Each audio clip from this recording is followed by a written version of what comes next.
저도 이렇게 인생을 이렇게 돌아보면 나 정말로 애 많이 썼어요. 살면서 애 많이 썼어요.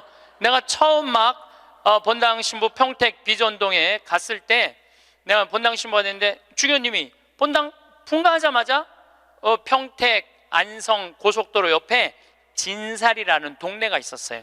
근데 거기는 아무것도 안 들어왔어. 성당 분가하라고 명령이 떨어졌어요.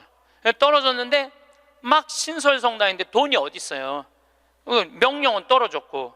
그래서 이제 돌아가신 우리 김 신부님한테 가고, 정말로 멋있는 신부님이죠. 나 땅 사고 싶으니까 돈 좀 꿔달라고. 그래갖고 신부님이 그 자리에서 2억을 꿔주셨어요. 큰 성당에 계셨으니까. 그걸 갖고 땅을 사는데 사람들이 신부님 뭐하러 그렇게, 내가 땅을 몇 평을 샀느냐 하면 2,400평을 샀어요. 성당 터를 뭐하러 그렇게 큰 터를 사느냐. 그런데 성당 터는요, 한 번 사놓으면 1,000년이든 2,000년이든 가는 거야. 그거 뭐 300평 400평 그거 힘들게 귀양 살 거 세게. 그래서 근데 그때는 20년 전에는 땅값이 거기가 평당 16만 원밖에 안 했어요. 그러니까 2,000평 2,400평 살만 했죠. 그래갖고 이제 정말로 다른 사람들 반대도 많은데 내가 주님의 교회 세운다고 그래갖고 이제 땅을 다 사놓고 땅값 다 정리했죠. 그런데 20년이 지난 지금 그 성당은 2,400평이니까 공원이야, 공원. 성당이. 그리고 그 근처에 아파트가 다 들어와갖고 그건 너무너무 좋다는 거예요. 그런데 지금 그 성당의 교우들이 내가 그렇게 마음고생해서 땅 산 거 알 것 같아요? 모를 것 같아요? 몰라요. 알 수가 없어요. 그러면은 내가 그 진사리 교우들 내가 그렇게 힘들게 땅 사고 신축하라고 돈도 7억씩이나 줬는데, 땅값 다 주고 돈도 다 줬는데 그거 모른다고 내가 원망한들, 그 내가 어리석은 거예요? 모르는 사람들이 어리석은 거예요? 내가 어리석은 거예요. 그런데 저는 그런 생각해요. 야, 창현아, 너 정말로 애 많이 썼다. 그렇게 좋은 성당터 사갖고 아무도 모르고 누구만 알아? 나만 알아. 그럼 누가 위로해줘야 돼? 내가 위로해줘야 돼요. 그 내가 두 번째 성당은 능평이라는 성당 갔는데, 성당 터를 딱 받았는데 600평 터를 받았는데 길이 없는 땅을 산 거야. 뭔가 잘못돼 갖고 거기다 성당을 지으려고 그러니 교우들이 너무너무 마음이 아픈 거예요. 그래서 또 내가 또 한 성질 하거든요. 교구청에 뛰어 올라가갖고 길도 없는 데다 분가를 하고 이게 뭐냐 하고 난리를 쳐갖고 돈을 받아갖고 그 능평성당도 2,400평을 샀어요. 제가 15년 전에 능평성당에. 그래서 요즘은 그 동네가 땅값이 뛰어갖고 뭐 수백만 원이래, 평당. 근데 2,400평을 그때 샀으니까 참. 그런데 그거 지금 그 능평성당 교우들이 내가 그렇게 마음고생하면서 산 거 알 것 같아? 모를 것 같아요? 몰라. 모르는데 그거 모른다고 내가 섭섭하다고 그러고 내가 고생한 거 아무도 알아주는 사람 없다고 그렇게 남 원망만 하면 내 자신이요 웃기지도 않는 거예요. 내가 하느님의 교회, 하느님의 땅, 그리고 내가 땅을 삼으로 해서 수많은 교우들이 10년, 15년 지난 그 교우들이 거기서 행복공원 같은 성당에서 사면 그걸로 됐지. 남이 굳이 알아줘야 돼? 그렇지 않아요? 대신 나는 나한테 이런 말을 해요. 너 참 기특하다. 너 정말 기특하다. 또 제가 강원도 평창에, 저는 수원교구 신부예요. 평창은 원주교구 소속이에요. 근데 거기다가 우리 교우들도 이제 좀 가서 쉴 수 있는 공간이 필요하다. 그래갖고 20년, 그것도 20년 전부터 제가 시작한 일이에요. 막 뛰어다니면서 거기다 집 지으려고 그럴 때 수많은 사람들이 반대했어요. 수많은 사람들이 누가 거기까지 가냐, 그 많은 돈을 들여서 왜 거기다 집을 줘놓으려고 그러느냐, 뭐 정말로 칭찬보다는 욕을 훨씬 많이 들었어요. 근데 지금은 올 연말까지도 피정이 끝나고 내년 10월 달까지 예약이 끝났대. 내년 10월 달까지. 그러니까 이 얘기 무슨 얘기냐 하면 교우들이 이제는 쉬고 싶은 거야. 쉬고 싶은데 그런 쉴 수 있는 공간이 필요하다는 것을 나는 아는 거고 내가 느낀 거야. 아무도 칭찬해 주는 사람 없고 함께 해주는 사람 없어도 내가 열심히 해갖고 우리 교우들한테 휴식 공간을 제공해 줬어요. 제공해 줬으면은 그걸로 족한 거야. 남이 나를 알아주지 않아도 스스로 원망하지 않고 그걸 즐길 줄 아는 사람이, 이 공자님이 그런 사람이 군자라고 그래요. 저는 뭐 군자까지는 아니더라도, 제가 지난 3월 달에 대구에 강의를 갔어요. 근데 거기 본당 신부님이 프란치스칸이었어요. 프란치스칸. 오늘처럼 날씨가 엄청 추웠어요. 근데 신부님이 맨발로 다니더라고. 양말을 안 신고 맨발로. 처음에는 프란치스칸 신부님들이 맨발로 다니는 신부님 몇 분 봤어요. 정말 이상하더라고요. 그 추운데 맨발로 슬리퍼만 신고 다니는 걸 보니까 이상한데, 전 세계 프란치스칸 신부님들은 다 맨발로 다녀요. 프란치스코 성인, 가난한 성인, 맨발로 다니신 성인, 그걸 본받는다고 맨발로 다니더라고요. 그냥 수단을 입고 맨발로 다니는데 그 추운데 마음이 좀 짠하더라고요. 그런데 이 신부님은 또 성서학 박사야. 또 거기다 맨발로 다니고 있는데 성서학 박사야. 우리 신학 박사들 중에 여러 박사가 있어요. 윤리신학 박사, 교회법 박사, 뭐 무슨 여러 성서 박사들이 있는데 그 중에 박사학위 따기 제일 힘든 게 뭐냐면 성서학 박사예요. 최소한 10년은 걸려요. 성서 박사를 따려면은 히브리어, 히라버, 라틴어, 이탈리아에서 공부하면 이탈리아어, 독일에서 공부하면 독일어, 프랑스에서 공부하면 불어, 영어는 기본적으로 해야 되겠죠. 5개 국어를 해야지 박사학위를 딸 수 있는 거예요. 그래서 여러분들 사실 알고 보면은 다른 박사학위들은 많아도 성서 박사학위를 가지고 있는 신부님들이 그렇게 많지 않아요. 굉장히 어려운 거예요. 이 신부님이 10년 동안 공부를 하고 박사학위를 땄대요. 로마에서. 너무너무 신이 나더래. 이건 정말로 너무 자랑스러운 일 아니에요. 그 어려운 박사학위를 땄으니까. 그래갖고 그냥 내가 같이 공부하던 친구, 신부들, 수도자들이 축하해 줄 알고 기숙사에 막 뛰어 올라갔는데, 나 박사학위 땄다고 뛰어 올라갔는데 아무도 모르더래요. 자기가 박사학위 딴 거를. 왜냐? 자기 공부하기 바쁜데 옆에 있는 사람 박사학위 따는 거 그거 신경 쓸 시간이 없는 거예요. 축하는 하고 싶은데 아무도 자기 박사학위 딴 걸 모르는 거야. 뭔가 좀 기분이 좀 그렇더래요. 근데 이제 기숙사에서 이렇게 이 거울을 딱 이렇게 보는데 자기 모습을 딱 보고, 그래, 내가 나한테 축하를 해줘야 되겠다. 그리고 자기를 꼭 끌어안았대요. 그러면서 이렇게 말했대요. 그 신부님 본명을 내가 좀 바꿀게요. 베네딕토야, 너 정말로 수고 많이 했다. 너 10년 동안 얼마나 애 많이 썼느냐. 그 자기를 이렇게 토닥토닥 거려줬대요. 우리 부관장 신부님도 로마에서 공부하고 온 신부님인데 유학이 얼마나 힘드냐면은 그 뭐 음식이 마저 언어가 제대로 돼. 공부를 이렇게 하다가 보면은 눈물이 그냥 쭈르륵 떨어진대요. 너무너무 힘들어서. 근데 그렇게 박사학위를 땄는데 축하해주는 사람 하나도 없다고, 나 고생했는데 알아주는 사람 하나 없다고 청승 떨고 남 원망한들 남이 알아줘요? 아무도 안 알아줘요. 그러니까 누가 축하해줘야 돼? 내가 축하해줘야 돼. 여러분들도 마찬가지예요. 여러분들도 6.25 전쟁 끝나고 난 다음에 똥구녕이 찢어지도록 가난한 시절에 그 힘들게 살아가면서 월세 살면서 정말 돈 아껴갖고 전세로 가고 지금 이렇게 살기 좋은 아파트에 살면서 그 자식들 조금 편안하고 안락하고 쾌적한 데서 좀 살게 해주려고 평생을 애를 썼는데 자식들이 아무도 몰라줘. 그러면은 나 6.25 전쟁 끝나고부터 고생한 거 일일이 매번 얘기해 주면은 그 사람들이 좋아할 것 같아요? 지겨워할 것 같아요? 지겨워해요. 누구만 만족하면 돼? 나만 만족하면 돼요. 그래서 여러분들도 오늘 이후부터 주위 사람들한테 인정받으려고 하거나 이해받으려고 애쓰지 마세요. 누가 이해해주면 돼? 내가 이해해주면 돼. 누가 인정해주면 돼? 내가 인정해주면 돼.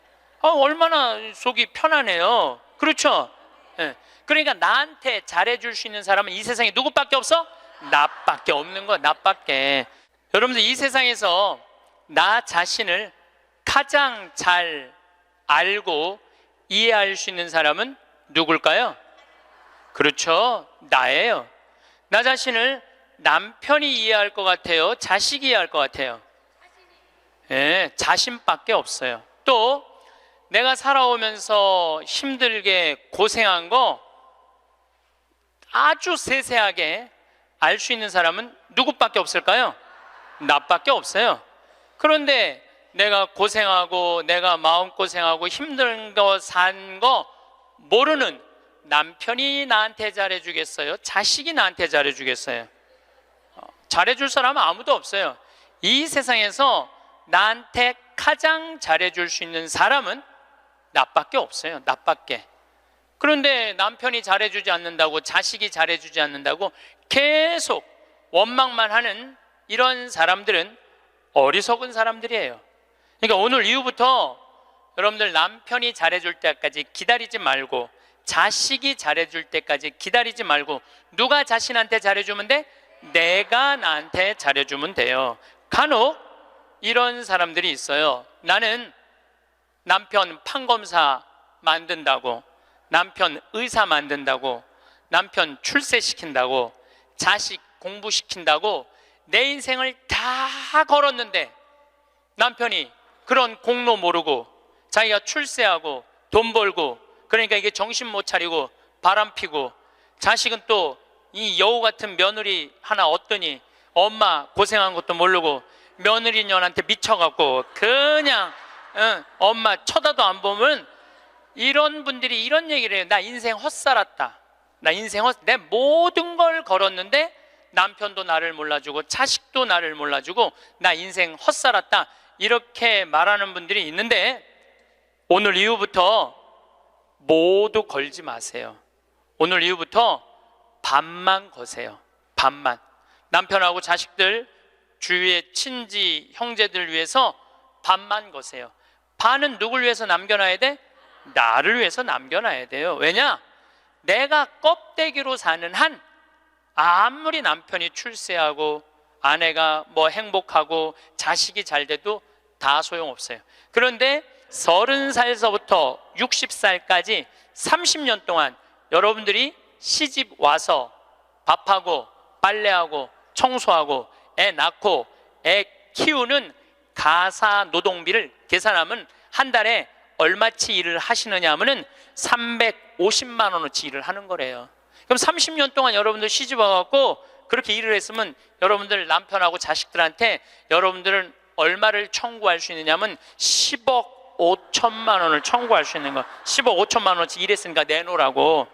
그러니까 여러분들은 지금 결혼 생활 30년 하신 분들은 적어도 10억 원어치 일을 하신 분들이야. 수원에서 아주 재미난 일이 있었어요. 무슨 일이 있었느냐 하면, 한 성당에서 한 상임위원이 교우들을 꼬신 거야. 어떻게 꼬셨느냐면, 나한테 돈을 맡기면은 15% 이자를 주겠다고. 그래서 한 성당에서 교우들이 1억도 갖다 맡기고 5천만 원도 갖다 맡기고 그런 거예요. 근데 여러분들, 요즘 법정이자가 1.25%예요. 법정이자가 1.25%인데 15%를 준다는 거는 이건 사기야. 100% 사기라고 보시면 돼요. 5% 이자 준다고 그래도 사기야. 10% 이자 준다고 그래도 사기야. 15% 준다는 건 이건 생각할 것도 없이 사기예요. 그런데 1억을 은행에다 맡기면 한 달에 얼마를 받느냐면 10만 4천 원을 받아요. 여러분들이 지금 1억을 은행에다 맡기잖아요. 그럼 한 달에 10만 4천 원을 받을 수 있어요. 근데 이 사람 전례 분과장이래. 성당에 전례 분과장한테 맡기면은 한 달에 얼마를 받을 수 있느냐면은 125만 원을 받을 수 있는 거야. 그러니까 눈이 뒤집혀져요, 안 뒤집혀져요? 판단력이 사라져요, 안 사라져요? 1억 가지고 한 달에 10만 원 받는 게 나아, 한 달에 120만 원 받는 게 나아. 그래서 이 전례 분과장한테 홀딱 다 맡긴 거야. 근데 요즘 경제 성장이 1%, 2% 그러는데 무슨 재주로 15% 이자를 줘요? 이 사람 결국은 지금 감옥에 갔어요. 300억은 다 날라갔고. 그러면 이 사람들은 5천만 원, 1억 맡긴 사람들 돈 이거 다 날라간 거예요. 써보지도 못하고 날라간 거야. 뭐 이자 한두 번 받아 먹었겠지. 한두 번 해먹으려면은 좀 꼬셔야 될 거 아니야. 그러니까 야 진짜 15% 나오더라. 한 3달, 4달 되면서 딱 끝나고 나니까 딱 먹고 끝난 거예요. 그래갖고 이 성당이 풍비박살이 났대. 풍비박살. 냉담자 속출하고. 예. 본당 신부님 정말로 이게 권위 땅에 떨어지고 전래 분과장인데 참 기가 막힌 거죠. 그러면은 15% 이자 받아 먹겠다고 돈 맡긴 사람이 나빠요? 15% 이자 주겠다고 꼬신 사람이 나빠요? 둘 다 나빠. 둘 다. 내가 보기에는 여러분들 돈 5천만 원이면은요 이스라엘 성지순례를 10번을 갔다 올 수 있는 돈이에요. 10번. 여러분들이 이스라엘 성지순례를 10번을 갔다 오잖아요. 그럼 여러분들은 예수님하고 트구 지낼 수 있어. 트구 지낼 수 있어. 내가 이스라엘 성지순례를 지금 5번 갔다 왔거든요. 그것도 3번은 도보 성지순례로 갔다 왔어요. 이스라엘에서 차 안 타고 다니고 다 걸어 다녔어요. 나자렛에서부터 가나까지 걷는 거예요. 한 20km 돼. 그러니까 성모님, 예수님하고 성모님 가나 혼인잔치 갈 때 성모님 나귀에 태우고 예수님 걸어서 어머니 모시고 그 아마 가까운 친척 됐겠죠. 가갖고 하고 그 다 걸은 거야. 또 가나에서부터 갈릴리아까지 한 40km 돼. 그것도 다 걸었어. 이게 걸어보니까요 성서 말씀이 거의 튀어나와 나한테. 너무너무 좋더라고요. 5번 걸어보니까 예수님하고 나는 지금 어떤 상태냐면 거의 틀라고 그래 지금. 거의 틀라고 그래. 예수님하고 거의 틀라고 그래. 근데 성서강이라면서 병 고치는 얘기를 하는데 나는 치유의 은사가 없다. 고민을 했어요. 기도를 했어요. 하느님 뭔가 좀 치유를 하고 싶은데 이게 손에서 뭐가 나와야지 이게 치유를 해줄 거 아니냐. 그랬더니 하느님이 하시는 말씀이 꼭 네 손으로 해야 되느냐. 네 손으로. 의사 손 빌리면 안 되느냐. 그래갖고 내가 가톨릭 의료원에 연락했어요. 빈센트 병원에 연락해갖고 뭐라고 그랬냐면은 정말로 수술하면 꼭 나을 수 있는데 돈이 없는 사람 나한테 연락해라. 그래갖고 강의 끝나고 난 다음에 강의로 기분 좋으면은 강사료 다 내라. 한 600명 들어오는 데니까 한 600만 원 모아지겠지. 그리고 만약에 모자라면 내 인세 있잖아. 책 파는 거, CD 파는 거. 그게 어마어마하거든요. 그거 뭐 할 거야? 내가 마누라가 있어, 자식이 있어. 그거 해갖고 12명을 선정을 해서 지금 찾고 있어요. 그런데 내가 어린애 아이를 찾아달라고 그러니까 그 병원에서 그러는 거야. 신부님, 이제 우리나라가 시스템이 잘 돼 있어갖고 돈 없는데 심장병 어린애들은 다 고쳐준대요. 재단이 많아서. 그러니까 애들은 신부님이 안 고쳐줘도 된대. 야, 우리나라 좋은 나라야 보니까. 그러면은 일반인들도 웬만한 제도에 걸리면은 다 고쳐줄 수 있대요. 근데 누가 잘 어려우냐면 외국인 노동자들, 그 사각지대에 있는 사람들, 그런 사람들이 정말로 수술하면 날 수 있는 사람들인데 돈이 없어서 못하는 사람이 되는 거. 골라라. 아니 여러분들 꼭 치유를 안수기도로 해갖고 꼭 고쳐줘야 돼? 이게 날지 안 날지도 모르는데 이걸 눌러갖고 이게 차라리 의사 손 빌려갖고 확실하게 고쳐주는 게 낫지 않아요? 그렇죠? 그래서 내년에는 제가 3월 8일부터 강의하면서 한 사람씩 고쳐주고 싶어요. 의사 손을 빌려서. 여러분들 인생에 있어서 가장 중요한 거는 먹고 마시고 노는 일이에요. 만약에 여러분들이 먹지도 않고 마시지도 않고 놀지도 않으신다면 여러분들은 헛사는 거예요. 먹고 마시고 놀아야지 인생을 제대로 사는 거예요. 이거는 예수님도 그러셨고 소크라테스도 그랬고 공자님도 그랬고 부처님도 그랬어요. 다. 근데 이분들은 1억 모은다고 먹지도 마시지도 놀지도 않은 거야. 근데 앞으로도 못 쓰는 거예요. 그럼 이분들은 가슴에 피멍이 드는 거예요. 그리고 이분들 뭐라고 그럴 것 같아? 내가 성당 나갔더니 사기꾼밖에 없더라. 믿을 놈 한 놈도 없더라. 하느님이 있긴 어디 있느냐? 그리고 냉담할 거야. 하느님 버리고 돈 버리고 자기 마음 버리는 거죠. 그리고 하느님이 언제 15% 이자 주는데 투자라고 그랬어? 왜 하느님 탓을 해? 자기가 잘못하고. 이게 이 사람이 왜 이런 일을 벌였을까요? 욕심 때문에 그래요. 욕심. 여러분들이 인생에 있어서 넘어질 때 언제 넘어지는 줄 알아요? 욕심 때문에 넘어지는 거예요. 욕심이 우리 인생을 망가뜨리는 거예요. 욕심이. 저는 그 신학교 있을 때 너무너무 배가 고프더라고. 1학년 때 우리는 간식이 없었어요. 아침, 점심, 저녁만 먹으면 땡이야.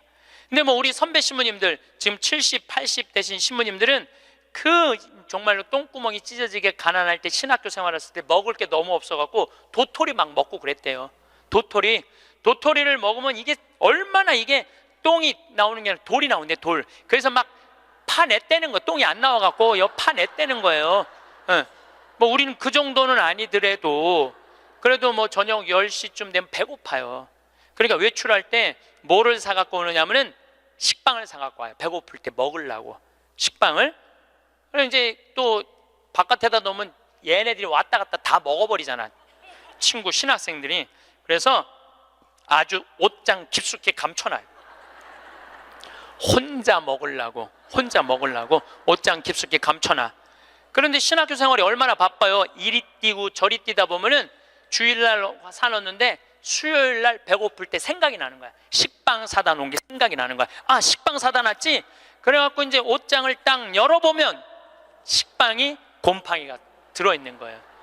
너도 못 먹고 나도 못 먹는 거예요. 그래서 제가 생각을 했어요. 아니, 예수님은 당신의 살도 나눠주는 판국인데 내가 그놈의 식빵 혼자 먹겠다고 혼자 옷장에다 깊숙이 감춰놨다가 곰팡이 들어서 썩어 버리는, 그게 너무너무 내가 한심하더라고요. 그래서 이제 외출해갖고 식빵을 사갖고 오면 친한 친구들을 불러요, 신학생들을. 그래갖고 친구들하고 나눠주는 거, 식빵. 너 3장, 너 3장, 나 3장, 나 4장 이렇게 해갖고 이렇게 서로 나눠 먹어. 나눠 먹고 나면은 그 친구들이 외출하고 돌아오잖아요. 외출하고 돌아오면은 자기네들이 먹을 거 사면 딱 불러요. 나한테 식빵 얻어먹은 애들은. 그래갖고 또 나눠 먹어.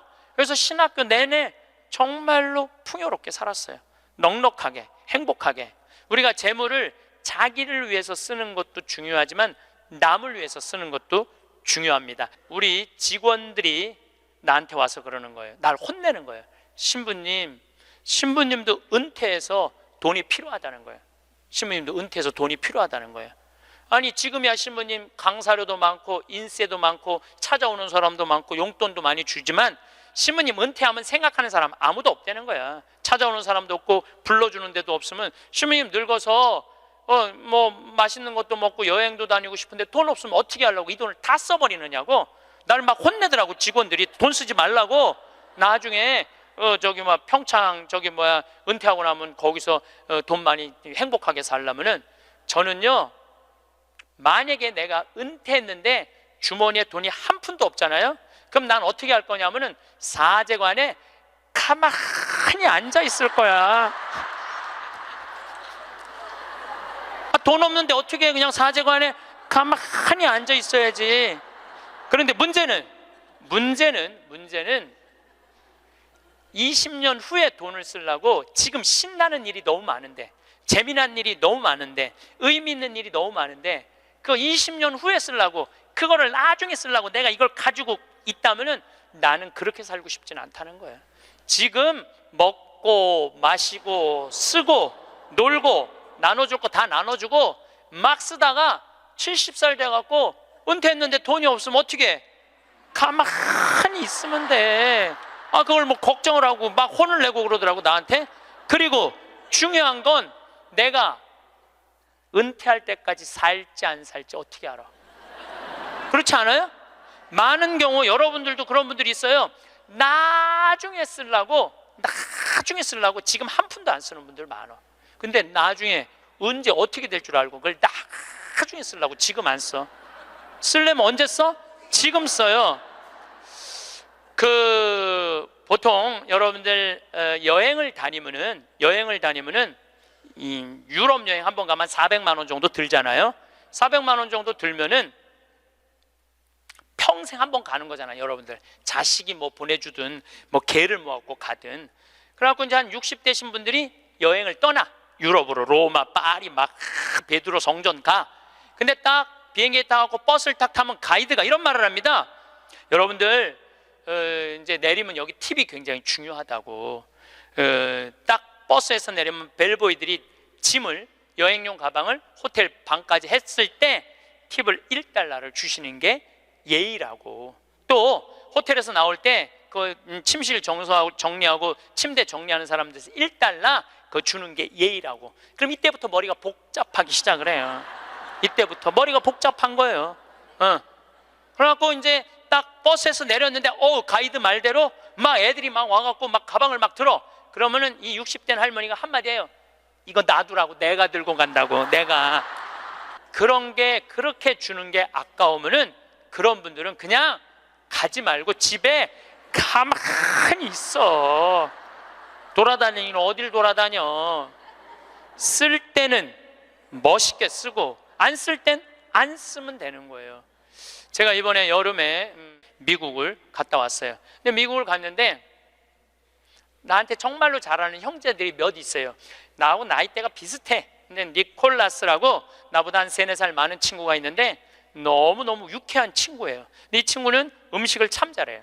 근데 식당을 하는데 우리나라 사람을 상대하는 식당이 아니고 정말 백인들, 돈 많은 사람들이 와서 먹는 식당을 운영을 해요. 그래갖고 거기다 와인도 탁탁탁 놓고 자기네들 홀에서 춤도 추고 그런 식당이야. 그런데 이제 나를 그 음식을 대접하고 싶은데 주위에서 그러는 거야. 신부님 그런데 비싼 데 가면 안 되니까 니네 집에 모시라고 그냥.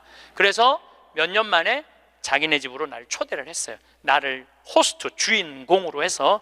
그래갖고 이제 한 10명 주위에 있는 그 친한 친구들 10명이 초대받아서 갔는데 자기 식당의 셰프, 주방장을 데리고 온 거예요. 근데 음식이 나오는데 정말로 맛있게 나오더라고. 참, 정말 별로 먹어봤던 적이 없는 기가 막힌 음식들이 나와서 또 영어로 막 설명을 막 하는데 정말 맛있더라고요. 그래서 뭐 나는 뭐 딜리셔스 계속 이러면서 먹었죠. 계속 그랬는데 우리 니콜라스가 신부님 세계 모든 데 강의 다니고 많은 사람들 위로하고 그러니까 내가 오늘 특별하게 아끼는 와인을 내겠다는 거예요. 근데 와인이 나왔는데 그야말로 몇백만 원짜리 와인이 나온 거예요. 내가 가격을 여러분들 위화감 조성할까 봐 말을 안 할 건데 내 생태마을 월급 한 3달치 와인이 나온 거예요. 생태마을 월급. 그 와인 기가 막히게 1995년 보르도산. 그때 굉장히 가물었대요. 그래갖고 이 포도가 이 흙을 빨아들이는 거야. 땅 힘을. 그 포도로 만든 와인은 가격이 아주 천양지차라는 거예요. 그거를 그냥 열 몇 명이 이렇게 나도 이제 한 잔 반 먹고 고기하고 먹는데 정말로 특별하더라. 그 비싸서가 아니라 우리 니콜라스의 마음이 너무너무 특별하더라고요. 근데 그 다 공짜 아니에요. 공짜잖아요. 그런데 이제 거기 셰프가 왔다 갔다 하는데 내가 주인으로서 뭔가 좀 기분 고맙다는 표시를 해야 돼갖고 셰프를 불렀어요. 팁을 줘야 되겠다. 그래서 이제 속으로 고민을 했죠. 가슴이 심장이 쫄깃쫄깃했지. 50달러를 줄까 100달러를 줄까. 그런데 결국은 이제 50달러를 줬어요. 50달러를 딱 줬는데 너무너무 그 백인 셰프가 고맙다고 그러더라고요. 그래서 난 지금 후회돼. 왜 100달러를 못 주고 그걸 50달러밖에 못 줬나. 웬만한 식당에 가서 몇백만 원짜리 와인을 먹는데도 기분 좋게 100달러를 주면 그 니콜라스 사장도 기분 좋고 셰프도 기분 좋고 거기 있는 사람들도요. 내가 딱 멋있게 딱 팁을 주고 하면은요 뒤에서 그래. 야, 우리 신부님 정말 멋있다. 근데 내가 하나도 안 내놓고 그냥 가면 저 신부님 좀스러우네. 다 그래요. 알고 보면. 그래서 우리가 인생을 살면서 내가 가치로우려면 내가 벌은 재물을 나눌 줄도 알고 자기를 위해서 멋있게 쓸 줄도 알아야 돼. 근데 만약에 여러분들 돈이 없으면 여러분들 어떻게 하면 되냐면 집에 가만히 있으면 돼. 그것도 결코 슬픈 거는 아니에요. 3년에 걸쳐서 강의 주제가 참 재밌어요. 2년 전에는 죽음 껴안기, 작년에는 삶 껴안기, 올해는 자신 껴안기예요. 이게 무슨 얘기냐 하면 잘 죽으려면 잘 살아야 돼요. 잘 살려면은 자신한테 잘해줘야 돼요. 아주 단순해요. 그러면은 자신한테 잘해주려면은 첫 번째 전제 조건이 있어요. 내가 누군지를 알아야 돼요. 내가 누군지. 여러분 요즘 텔레비전 보면은 인문학 특강 그러죠? 뭐 한 2010년부터 인문학 특강 열풍이 불었어요. 근데 그 인문학 특강의 주제는 이 세 가지예요. 자신 껴안기, Who am I? 내가 누구냐? 내가 누구냐를 질문할 줄 알아야 돼요. 여러분들 60평생 살면서 내가 누군지 모르고 살아간다면 그건 참 답답한 인생이에요. 소크라테스는 뭐라고 그랬어요? 너 자신을 알라라고 그랬죠? 부처님은 뭐라고 그랬냐면 자신이 누군지를 아는 사람은 부처고 자신이 누군지 모르는 사람은 중생이라고 그랬어요. 중생. 그러니까 60평생 살면서 내가 누군지 모르고 사는 사람은 그냥 중생으로 사는 거예요. 껍데기로 사는 거예요. 나는 누구냐? 나는 천주교 사제다. 하늘나라의 기쁨을 전하는 사람이다. 예수님의 사랑을, 예수님의 그 깊은 사랑을 느끼도록 해주는 사람이다. 항상 저는 물어봐. 내가 누구냐? 나는 누구냐? 나는 사제야, 사제. 사제니까 누구 일을 해야 돼? 하느님의 일을 해야 돼. 하느님의 일을 하는 중에 신학교를 짓는 것처럼 가슴 설레는 일이 어디 있어요? 너무너무 신나는 거예요. 그러니까 여러분들도 내가 누구냐라는 질문을 해야 돼. 그리고 내가 누구냐라는 질문이 끝났으면 어떻게 살 것이냐, 이 답도 나와야 돼. 그리고 중요한 거는 어떻게 죽을 것이냐, 이게 중요해요. 여러분들, 내가 어떻게 죽을 것, 죽는 것도 시나리오가 필요하다니까요. 죽는 것도 내가 어떻게 어떤 과정으로 죽을 것이다, 시나리오가 필요해요. 그런데 한국 사람들은 참 죽는 거를 싫어해요. 어떻게 해서든지 안 죽으려고 그래. 어떻게 해서든지 안 죽으려고 그래. 만약에 우리 동네에 공동묘지가 들어온다면 난리도 아니야. 왜? 우리는 죽음에 대해서 부정적이거든요. 죽음은 어둠이라고 생각하고 절망이라고 생각하고 영원한 어둠이라고 생각을 해.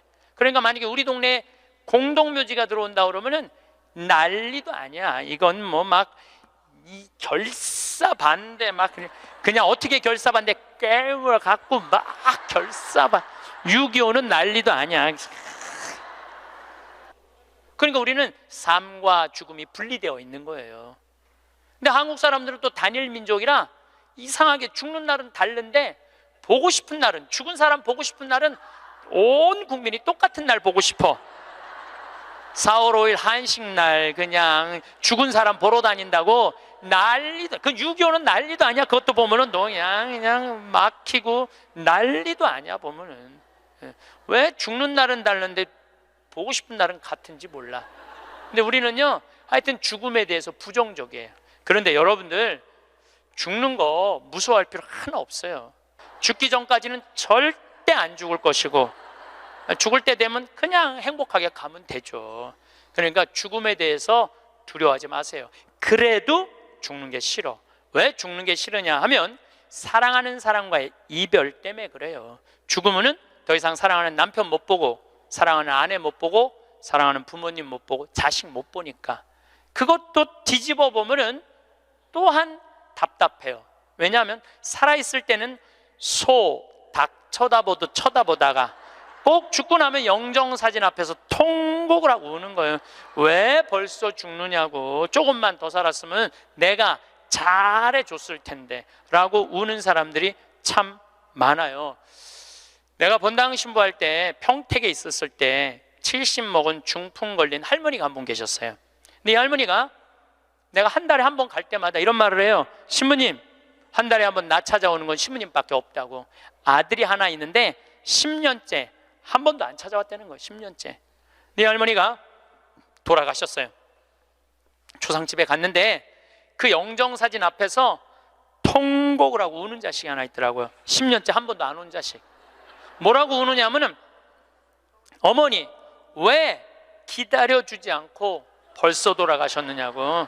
조금만 더 기다렸으면 내가 돈 벌어서 어머니 효도할 텐데 왜 내 마음을 몰라주고 왜 기다려주지 않고 벌써 돌아가셨느냐고. 나는 어떻게 하라고 이렇게 돌아가시느냐고 울며 불며 통곡을 하더라고요. 저는 그렇게 우는 자식을 이렇게 바라보면서 속으로 이런 생각이 들었어요. 너는 10년 후에 엄마가 80에 죽어도 똑같이 말할 자식이야. 10년 후에 똑같이 말할 자식이에요. 10년 후에 엄마가 80에 돌아가도 어머니 왜 기다려주지 않고 벌써 돌아가셨느냐고. 조금만 더 살았으면 내가 돈 벌어서 효도할 텐데 라고 말할 자식이에요. 혹시 여러분들 자식들 가운데 지금 손자 손녀 키운다고 먹고 살기 힘든다고 여러분들 찾아오지 않아? 그런 자식들이 이렇게 말해. 어머니 조금만 기다리세요. 내가 조금만 이 어려운 일 끝나고 나면 어머니 잘 모실 테니까 조금만 기다리세요 라고 말하는 자식이 나중에 정말로 효도할 거라고 믿고 있다면 어린 반 푼어치도 없는 기대를 하고 있는 거예요. 지금 효도하지 않는 자식은 나중에도 효도하지 않아요. 그러니까 잘해주려면 언제 잘해줘? 지금 잘해줘요. 혹시 여러분들 남편들 가운데 술 좋아하는 남편이 있어. 근데 술 먹고 결국은 술 때문에 죽었어. 그러면은 그 남편 앞에서 이렇게 우는 자매들이 있어요. 이렇게 죽을 줄 알았으면 그 좋아하는 술이라도 한번 마음 놓고 먹게 할 걸. 이렇게 말하는 자매 있어요. 내 손 붙잡고 얘기하는 자매가 몇 있었어요. 신부님 이렇게 죽을 줄 알았으면 그렇게 구박 안 하고 술이라도 마음껏 먹게 할 걸. 너무 후회된다고. 죽고 나서 후회하지 마시고 살아있을 때 잘해주세요. 어차피 먹는 술인데 마음 편안하게 한번 먹게 해주면 어디 매일 그렇게 해주라는 게 아니야. 한 번쯤 그렇게 해주라는 거야. 홍어 삭힌 거 주문하고 목삼겹살 삶고 묵은지 해갖고 소주 5병 딱 해갖고 여보 오늘은 내가 집에서 낼게. 바깥에서 눈치 보고 그걸 그렇게 마시지 마. 그런데 남편이 세상을 떠났잖아요. 그럼 여러분들이 이렇게 말할 수 있어요. 적어도 여보 내가 마지막에 이별주 한번 근사하게 대접했지. 당신 잘 가. 이런 말 할 수 있어요. 근데 한 번도 그런 멋있는 대접을 안 한 사람은요 한이 돼요. 한이. 그러니까 잘해주려면 언제 잘해줘? 지금 잘해주세요. 혹시 여러분들도 인생을 살면서 여러분들한테 잘해준 사람들이 있을 거야. 그렇죠? 정말 은인 있을 거야. 인생의 은인들. 정말로 고맙다고 생각을 한다면 나중에 잘해주지 말고 지금 이스라엘 성지순례 티켓을 하나 끊어주든지 아니면 이미자 콘서트를 끊어주든지 하세요. 내가 마음을 표현할 때 사람이 행복한 거예요. 그래서 나중에 잘해주지 마세요. 잘해주려면 언제 잘해줘? 지금 잘해주세요. 지금. 그러니까 죽는 거 죽기 전까지는 절대 안 죽을 것이고 살아서는 열심히 사랑하고 죽어서는 천당 갈 건데 뭐가 그렇게 죽는 게 무서워. 안 죽으려고 용을 써요. 여러분들 오래 사는 게 좋아요? 막 80살서부터 100살까지 누워서 똥오줌 싸가면서 벽에 똥칠해가면서 오래 사는 게 좋아요? 네가 누군지 내가 누군지도 모르면서 자식들 서로 네가 모실 거냐 내가 모실 거냐 하면서 원수 만들어가면서 오래 사는 게 좋아요? 나는 오래 사는 건 좋은 게 아니에요. 오래 사는 거는 그냥 사는 날까지 즐겁게 사는 게 중요한 거야. 그냥 사는 날 매일매일 즐겁게 사는 게 제일 중요해. 먹고 마시고 노는 일이 참 중요한 거예요. 그래서 여행도 다니고 피정도 이렇게 다니고 친구들하고 단풍 구경도 가고 돌아다닐 수 있을 때까지 돌아다니다가 86살에 그냥 주무시다가 죽어. 그냥 100살까지 건강하시면 안 죽어도 돼요. 그런데 돈 쓰는 거 아까워갖고 돈 쓰는 거 무서워갖고 쓰지도 못하고 뒷방에 쭈그리고 앉아서 그러면 어떻게 되는 줄 아세요? 다리에 힘 풀리면 누워서 똥오줌 싸요. 너도 피해주고 나도 피해주는 거야. 그런 사람들이 힘든 거예요. 그냥 건강하게 움직이는 사람은 사는 날까지 건강하게 살 수 있어요. 행복하게 살 수 있어요.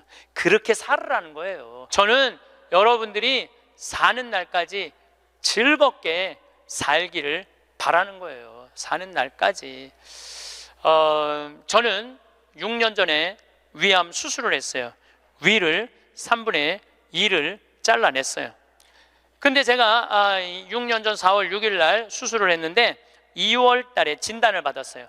2월 달에 진단을 받았는데 내가 수녀님한테 그랬어요. 수술 날짜가 언제냐? 4월 6일이라고. 내가 4월 3일까지 사순 특강 잡아놓은 스케줄이 있으니까 4월 3일까지 강의를 하겠다. 그리고 4월 3일 날 병원에 들어가겠다. 수술하고 3일 지나고 나서 조치를 별로 취하는 게 없더라고. 요즘은 더 이상 조치 취할 거 있느냐? 없대. 난 퇴원해야 되겠다. 수술 강의가 많아서. 그래서 나갔어요. 근데 수녀님이 또 전화 왔어. 신부님, 죽는 거 무섭지 않냐는 거예요. 죽는 거. 난들 왜 죽는 게 안 무서웠겠어? 이렇게 멀쩡하게 강의하고 저녁에 사제관에 가갖고는 누워서 죽으면은 어떻게 하나 고민했죠. 근데 내가 46 인생을 돌아보니까 50개 나라를 다녔어요. 하고 싶은 대로 다 하고 사는 거예요. 그리고 2개 본당 신부, 평택 비전동, 경기도 광주 능평 본당 신부 하면서 교우들 원 없이 사랑했고 사랑받았고, 또 평창에 들어와서 생태마을 꾸며서 수많은 정말 외롭고 힘든 사람들 와서 행복 느끼고 삶이 변하고, 뭐 우리나라 교우들만 와 전 세계에 있는 우리 교우들도 많이 오고, 우리 천주교 신자만 와 개신교, 불교, 비신자들도 많이 와서 행복을 느끼고, 이러면 됐지. 그냥 떠나도 되겠더라고요. 딱 마음에 하나 걸리는 게 있었어요. 부모님 앞서가는 거. 불효 중에 최고의 불효는 뭐예요? 부모님 앞서는 거예요. 나는 우리 어머니 아버지가 너무 오래 살아. 죽고 싶어도 부모 때문에 못 죽어. 죽고 싶어도 부모 때문에 못 죽어요. 그래서 전 수술할 때까지 집에 안 알렸어요.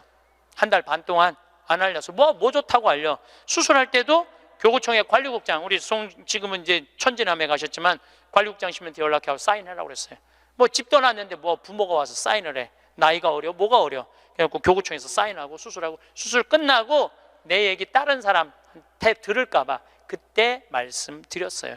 부모님 외에는 언제든지 떠날 수 있어요. 여러분들도 떠날 준비를 하셔야 돼요. 그래서 여러분들, 제가 요즘 이 강의 때문에 자료를 좀 보니까 참 중요한 얘기예요. 여러분들 자식들하고 나 의식이 없으면은 어떻게 하라고 얘기해 줘야 돼요.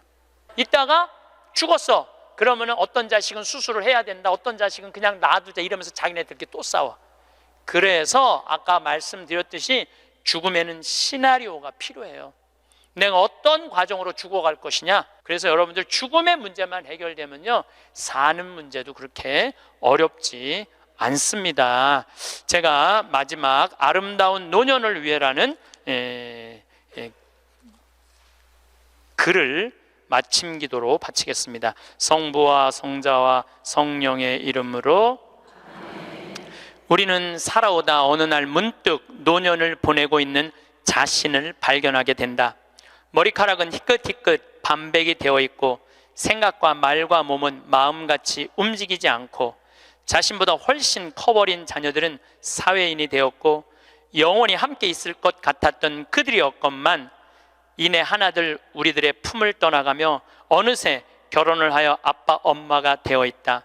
100년을 함께 살자고 맹세했던 부부는 오랜 세월을 살아오면서 어쩔 수 없이 늙어가는 서로를 바라보며 노년을 보낸다. 가족을 너무 의지하지 마라. 그렇다고 가족의 중요성을 무시하라는 것은 아니다. 움직일 수 있는 한 나 아닌 다른 사람을 의지하는 건 절대 금물이다. 자신의 노년은 그 어느 누구도 대신해 주지 않는다. 당신이 진정으로 후회 없는 노년을 보내려거든 자신의 것을 스스로 개발하고 스스로 챙겨라. 그리고 반드시 한두 가지의 취미 생활을 가져라. 산이 좋으면 산에 올라 세상을 한번 호령해보고, 물이 좋으면 강가에 앉아 낚시를 해라. 운동이 좋으면 어느 운동이든 땀이 나도록 하고, 책을 좋아하면 열심히 책을 읽고 글을 써라. 자식들에게 너무 기대하지 마라. 자식에게서 받은 상처나 배신감은 쉽게 치유가 되지 않기 때문이다. 부모를 만족시켜주는 자식은 그렇게 많지 않다. 기대가 큰 자식일수록 부모의 마음을 아프게 한다. 악처가 효자보다 낫다는 옛말은 참고할 만하니 식어가는 부부간의 사랑을 되찾아 뜨겁게 하라. 그리고 이 나이는 사랑보다 겹겹이 쌓여진 묵은 정으로 서로의 등을 씻어주며 사는 것이 아니겠는가. 살아오면서 참 많은 일이 있었습니다. 누군가의 하루를 챙기느라 정신없이 달려왔습니다. 그렇게 하루하루를 보내다 보면 어느새 해가 지고 계절이 바뀌고 한 해가 또 저물어 갑니다. 그런데 문득 이런 생각이 듭니다. 내가 이렇게 애썼는데 누군가는 알아주고 있을까? 내가 이만큼 했으면 조금은 인정받아도 되지 않을까? 그러나 돌아오는 건 침묵이거나 때로는 더 많은 요구뿐입니다. 그럴 때면 마음 한편이 텅 비는 것 같습니다. 내가 뭘 위해 이렇게 살았나 싶고 내 삶이 누구를 위한 것이었나 하는 허탈함이 밀려옵니다. 우리는 살면서 참 많은 것을 바쳤습니다. 내 시간을, 내 에너지를, 때로는 내 꿈까지도 누군가를 위해 내어주었습니다. 그것이 당연하다고 생각했고 그렇게 사는 것이 옳다고 믿었습니다. 하지만 어느 순간부터 마음 한구석이 무너지기 시작합니다. 내가 이만큼 했는데 왜 아무도 몰라주는 걸까? 내가 이렇게 희생했는데 왜 아무도 고맙다는 말 한마디 없는 걸까? 그런 생각들이 쌓이고 쌓여 결국 마음은 지치고 맙니다. 그래서 이제는 생각합니다. 이제는 타인의 시선이 아니라 내가 나를 안아줄 때가 되었다고 말입니다. 우리는 너무 오래 타인의 인정을 기다리며 살아왔습니다. 가족이 고마워하기를, 주변 사람들이 알아주기를, 누군가 한 번쯤은 수고했다는 말을 건네주기를 바라며 하루하루를 견뎌왔습니다. 하지만 진실은 이렇습니다. 아무리 기다려도 그 인정은 생각만큼 오지 않습니다. 사람들은 자기 삶에 바쁘고 내가 얼마나 애썼는지 모릅니다. 아니, 알아도 그저 당연하다고 여길 때가 많습니다. 그래서 우리는 자꾸 실망하게 되고 그 실망이 쌓여 마음은 점점 무겁고 지쳐갑니다. 그런데 여기서 중요한 것이 있습니다. 나의 수고를 가장 깊이 아는 사람은 바로 나 자신이라는 사실입니다. 내가 얼마나 힘들었는지, 얼마나 참았는지, 얼마나 많은 것을 포기했는지를 가장 잘 아는 사람은 다름 아닌 나입니다. 밤새 뒤척이며 고민했던 순간들, 눈물을 삼키며 웃어야 했던 순간들, 아프지만 내색하지 못했던 순간들을 모두 기억하고 있는 사람은 나입니다. 그렇다면 이제는 나 스스로에게 말해줄 때가 되지 않았을까요? 정말 애썼다고, 충분히 잘해왔다고, 이만하면 훌륭하다고 말입니다. 타인의 인정에 기대는 순간 우리는 스스로를 남의 손에 맡기는 것과 같습니다. 남이 인정해주면 기쁘고, 남이 무시하면 슬프고, 남이 칭찬하면 자신감이 생기고, 남이 비난하면 무너집니다. 이렇게 살다 보면 내 감정의 주인이 나 자신이 아니라 다른 사람이 되어버립니다. 그것은 참으로 불안한 삶입니다. 남의 기분에 따라, 남의 평가에 따라 흔들리는 삶. 그런 삶은 결코 평화로울 수 없습니다. 그러나 진정한 위로는 밖이 아니라 안에서 시작됩니다. 내가 나를 인정하고 내가 나를 다독일 때 비로소 마음은 따뜻해지고 삶은 조금 더 견딜만해집니다. 스스로를 향해 건네는 따뜻한 말 한마디가 누구의 칭찬보다 더 깊이 마음에 스며듭니다. 그리고 또 하나 중요한 것이 있습니다. 우리는 너무 자주 남과 나를 비교합니다. 저 사람은 자식이 잘 됐는데 나는 왜 이럴까? 저 사람은 편안하게 사는데 나는 왜 이렇게 힘들까? 저 사람은 건강한데 나는 왜 이렇게 아플까? 이런 생각들이 마음 한구석을 파고듭니다. 비교는 우리 마음을 갈라놓는 가장 큰 독과 같습니다.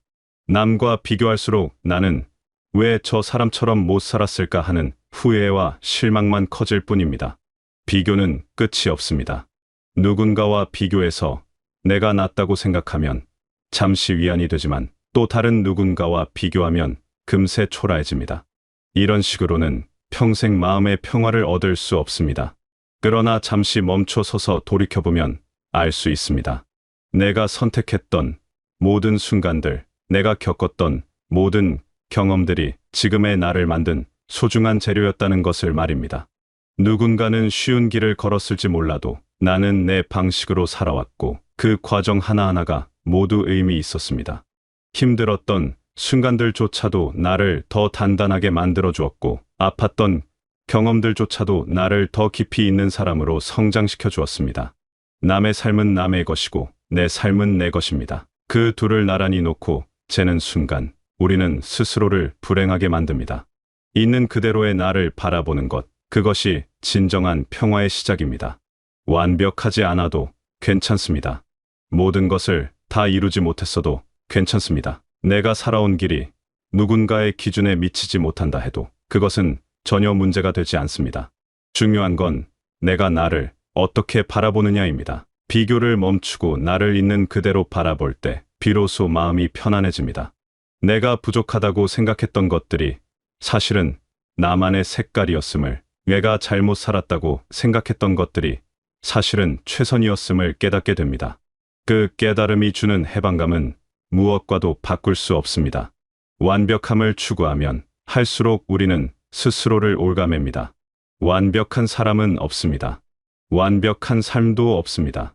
그런데 우리는 자꾸 완벽해지려고 애씁니다. 완벽한 가족을 만들려고, 완벽한 모습을 보이려고, 완벽한 결과를 만들려고 노력합니다. 하지만 그럴수록 마음은 더 힘들어지고 삶은 더 무거워집니다. 완벽하지 않아도 괜찮다는 인정, 그것이 삶을 편안하게 만듭니다.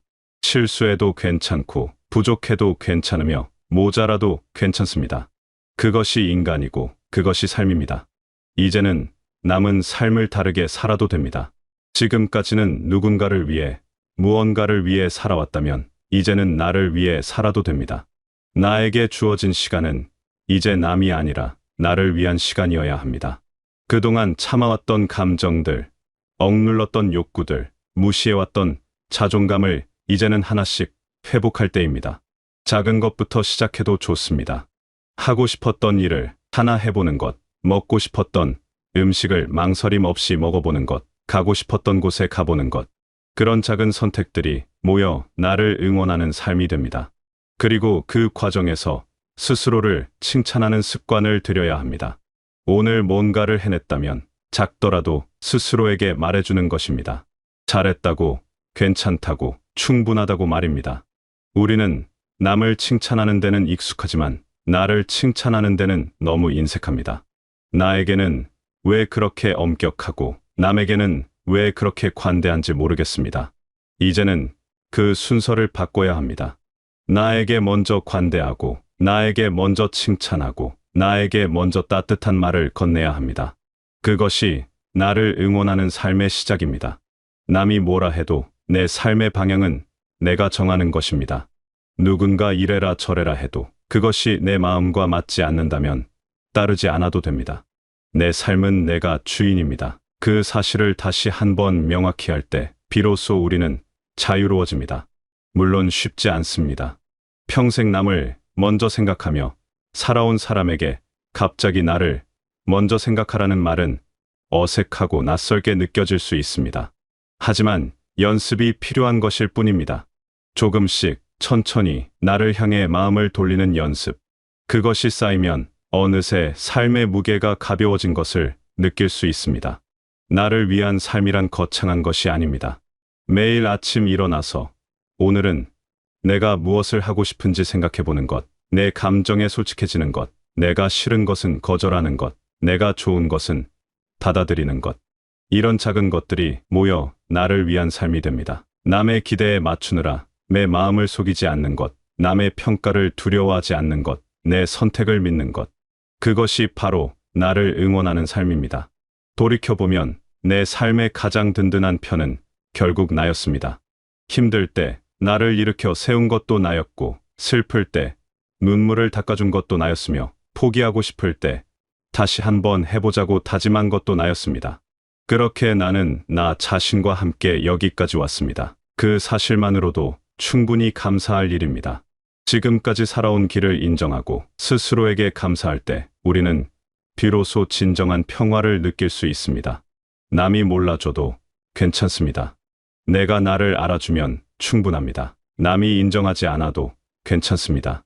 내가 나를 인정하면 그것으로 충분합니다. 남의 시선 속에서 살던 삶을 벗어나 내 마음 속에서 살아가는 삶으로 옮겨갈 때 비로소 우리는 자유로워집니다. 그 자유가 주는 평화는 무엇과도 비교할 수 없을 만큼 소중합니다. 이제는 남을 위해 사는 삶에서 나를 위해 사는 삶으로 전환할 때입니다. 그것은 이기적인 것이 아닙니다. 그것은 당연한 권리입니다. 나를 사랑하고 나를 돌보는 것은 누구에게나 필요한 일입니다. 우리는 그동안 그 일을 너무 소홀히 해왔습니다. 이제는 나에게 집중할 때입니다. 나를 위해 시간을 쓰고, 나를 위해 에너지를 쏟고, 나를 위해 선택하는 것. 그것이 앞으로 살아갈 삶의 방향이어야 합니다. 그렇게 살아갈 때 삶은 더 가볍고 자유로워집니다.